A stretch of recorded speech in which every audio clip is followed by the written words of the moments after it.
بسم اللہ الرحمن الرحیم اللہم صلی علی سیدنا مولانا محمد وعلی آل سیدنا مولانا محمد وعلی اصحابہ وازواج سیدنا مولانا محمد وبارک وسلم صلی علیہ۔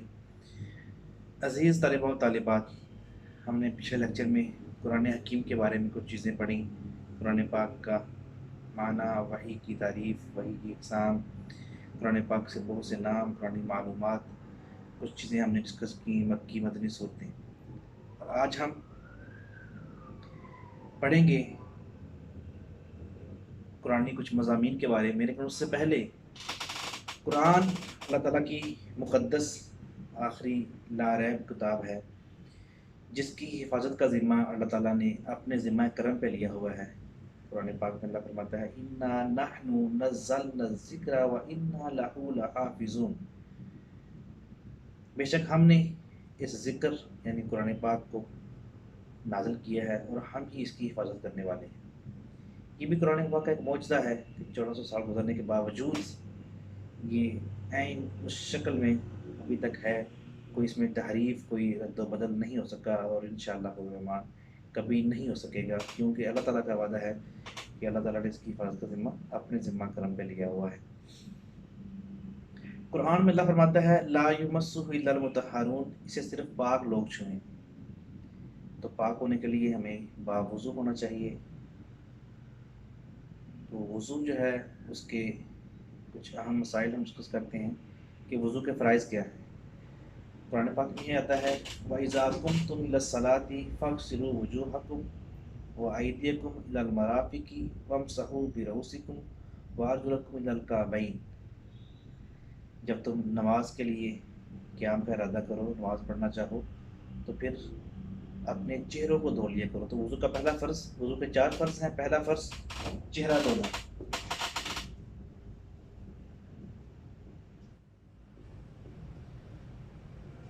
دوسرا فرض ہاتھوں کو دھونا کونیوں سمیت، یہ کونیاں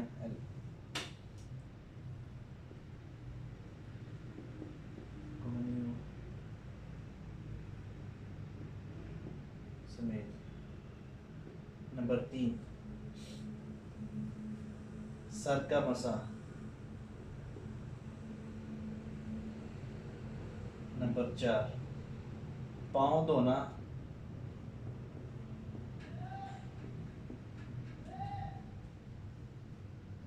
ٹخنوں سمیت۔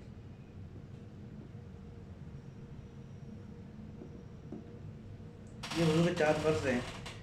باقی چیزیں سنت ہیں، کلی کرنا، ناک صاف کرنا، مسواک کرنا، اور بہت سی ہر چیز کو 3 بار کرنا، پورے سر کا مسح، کانوں کا مسح، گردن کا مسح، یہ سب سنتیں ہیں، سنتیں بھی ادا کرنی چاہیے، لیکن فرض کا ہمیں علم ہونا چاہیے۔ فرض کے بغیر وضو نہیں ہوتا، اسی لیے چہرے، ہاتھ پہ، ان چیزوں پہ، جن جگہوں کو ہم نے دھونا ہے وہاں پہ کوئی ایسی چیز ہو جس کی جلد ہو، جو نیچے جلد میں پانی لگا سکتی ہے، جیسے کہ نیل پالش یا دیگر ایسی چیزیں۔ تو علماء لکھتے ہیں کہ ایسے پر وضو نہیں ہوتا، وضو نہ ہو تو انسان پاک نہیں ہوتا، قرآن پاک پڑھنا جائز نہیں ہوتا، اور بہت سی نماز وغیرہ وضو کے نہیں پڑھی جا سکتی، لہٰذا وضو کے فرائض یہ ہے۔ وضو سے پہلے ایک چیز اور ضروری ہے، وہ ہے غسل۔ تو غسل کے فرائض کیا ہیں؟ ڈیئر اسٹوڈنٹس، اکثر بچوں سے جب ہم پوچھتے ہیں کلاس کے دوران تو موسٹلی بچوں کو ان باتوں کا پتہ نہیں ہوتا، اس لیے یہ باتیں آپ سے شیئر کر رہے ہیں کہ ہمیں ان چیزوں کا پتہ جو ہے وہ ہونا چاہیے۔ زندگی میں یہ سب چیزیں ضروری ہیں، دین کا اتنا علم جو ہمیں زندگی گزارنے کے لیے ضرورت ہو جس کی، وہ سیکھنا فرض ہے۔ غسل کے 3 فرض ہیں۔ نمبر 1 کلی کرنا، نمبر 2 ناک میں پانی ڈالنا، نمبر 3 سارے جسم کو دھونا، سر سے لے کے پاؤں تک۔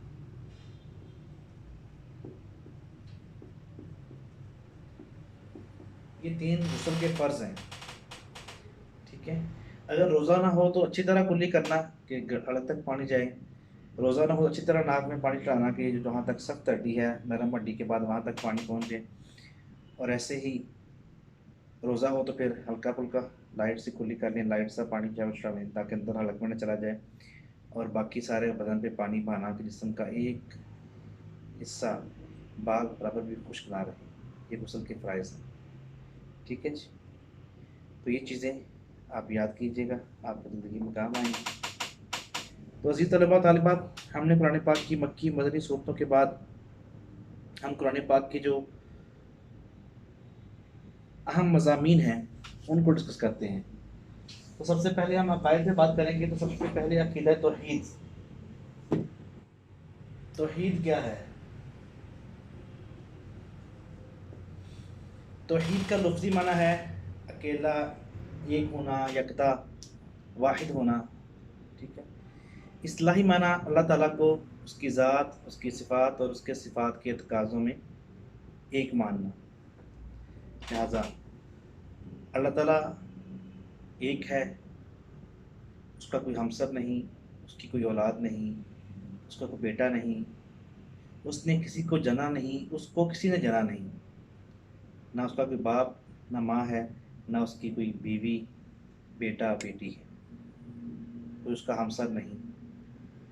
ٹھیک ہے، ان شارٹ اگر آپ بات کریں تو اللہ تعالیٰ کو اس کی ذات، اس کی صفات اور صفات کے تقاضوں میں ایک ماننا، یہ توحید ہے۔ اب توحید جو ہے یہ اسلام کا پہلا عقیدہ ہے۔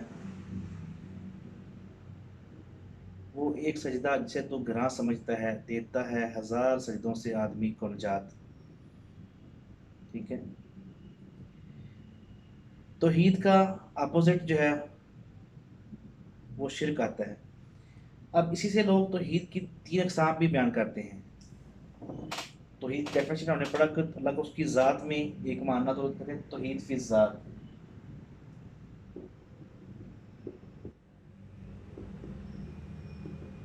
کچھ لوگ توحید فی العبادات کو بھی توحید کی قسم جو ہے وہ مانتے ہیں، کائن مانتے ہیں۔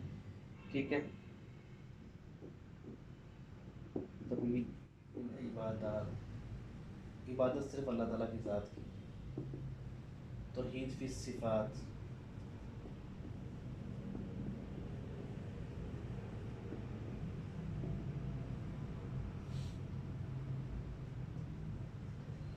توحید فی تقاضۂ صفات،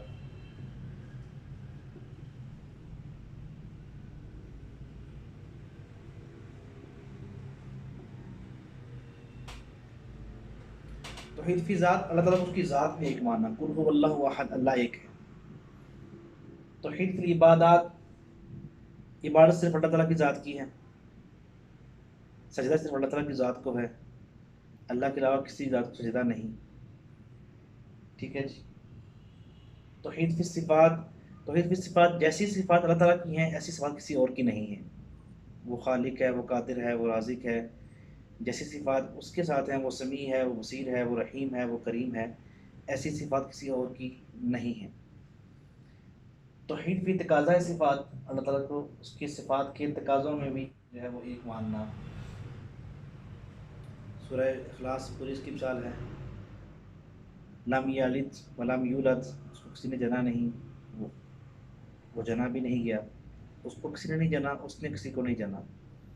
ٹھیک ہے، ولم یکن لہ کفوا احد، اور نہ اس کا کوئی ہمسر ہے۔ یہ سب توحید کی اقسام ہوئی۔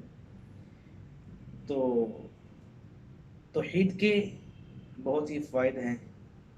توحید کی انسان مسلمان جب ہوتا ہے تو سب سے پہلا عقیدہ جو ہے وہ عقیدہ توحید ہے۔ اللہ ایک ہے، اللہ واحد ہے، وہ صمد ہے، اسی کی عبادت ہے، اسی کو سجدہ ہے۔ لہٰذا اللہ کی ذات پہ یقین رکھنا، وہ خدا جو اپنے بندوں سے پیار کرتا ہے، نحن اقرب الیکم من حبل الورید، وہ سب کچھ دیکھتا ہے، وہ سب کچھ جانتا ہے، وہ دیکھتا ہے آنکھوں سے پاک ہے، وہ سنتا ہے کانوں سے پاک ہے، ہم دل میں کوئی گمان بھی سوچتے ہیں تو وہ اسے بھی جانتا ہے، ہم دل میں کوئی ارادہ بھی کرتے ہیں تو اسے بھی جانتا ہے۔